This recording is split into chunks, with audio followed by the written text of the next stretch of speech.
Right.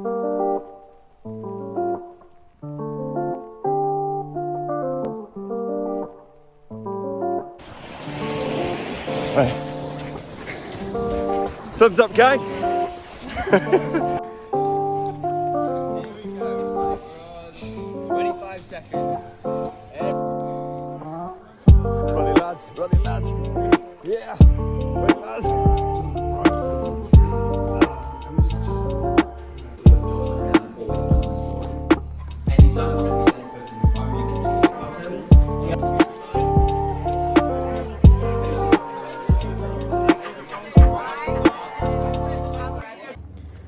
So here we are, the final day, but I've just realised I hadn't actually done day 4.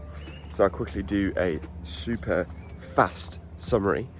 In the morning, we met someone called John Yo, who he looks after TED Australia, and he helps, he would brand himself as an expert communication coach, which was pretty fascinating because he gave us some really useful structures for how to structure a public talk, how to structure an argument, and it was incredibly simple, but at the same time not common practice. So I think you've heard me talk about that a few times this week, but he just gave us a really simple framework in terms of I guess check boxes to make sure that, you know, we are making the talk applicable to everyone in the room, as well as just being super pointed in our argument, making sure that everything is ticked off whilst at the same time has the same narrative.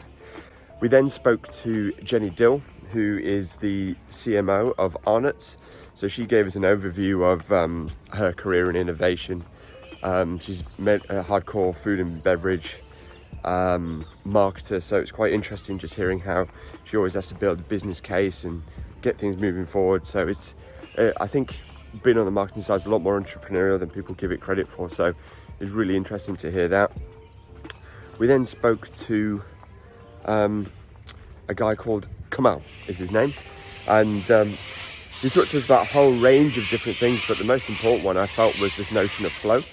So he, you know, the key takeout there was it's not about resilience, it's not about being versatile or the ability to adapt or any sort of Darwinian notion like that. It's just about the essence of flow, and it's more it's philosophical in the sense that we need to learn to apply to flow through life and not be as abrasive. And say, for example, you're flowing through a river or what have you, you need to be able to, you know, conserve your energy for when a big rock comes up and you need to bounce off it.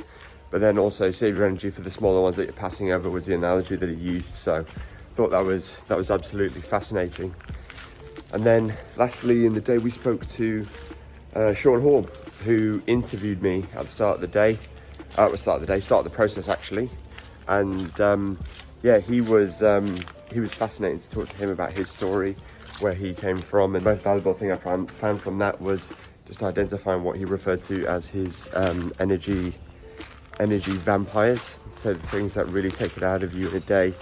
And it was actually, once you've done an audit, you kind of go, actually these things I can get rid of in my life pretty easily. So that's a super quick summary of day 4. So we're here, day 5. Bring it on.